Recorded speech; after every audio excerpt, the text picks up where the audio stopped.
Hey guys, నిన్నైతే మేమందరం కలిసి రెస్టారెంట్కి అయితే వెళ్ళాము. అండ్ రెస్టారెంట్ పేరేంటంటే పిండ్ అనమాట. సో చాలా చాలా బాగుంది అంబియన్స్. అండ్ ఫుడ్ గురించి నేను తర్వాత చెప్తా. ఇది బయట అనమాట, ఇంకా మనం లోపలికి వెళ్ళలేదు. సో ఇక్కడ ఏంటంటే Punjabi style type of restaurant అనమాట.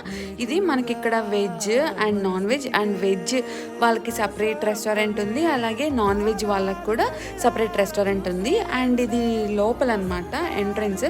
సో అంబియన్స్ అయితే చాలా చాలా బాగుంది. అండ్ ఫుడ్ విషయానికి వస్తే మేము స్టార్టర్స్ ఆర్డర్ చేసాం, అలాగే బిర్యానీస్ ఆర్డర్ చేసాం. స్టార్టర్స్ చాలా చాలా బాగున్నాయి అండ్ బిర్యానీ అస్సలు బాగాలేదు. అండ్ ఇక్కడ డ్రెస్ కోడ్ కూడా పంజాబీ స్టైల్ డ్రెస్ కోడ్ వేసుకున్నారు. అండ్ ఇక్కడ మేము lollipops, mutton షీక్ kebab, prawns order చేసుకున్నాం, అలాగే malai chicken biryanis, 2 mutton biryani, 2 chicken biryani order చేసుకున్నాం అనమాట. బిర్యానీ టేస్ట్ అసలు బాగాలేదు, నార్త్ సైడ్ స్టైల్ ఉంది, స్వీట్గా ఉందన్నమాట. అంతే వీడియో. Bye bye. సబ్స్క్రైబ్ చేసుకోండి, లైక్ చేయండి, షేర్ చేయండి.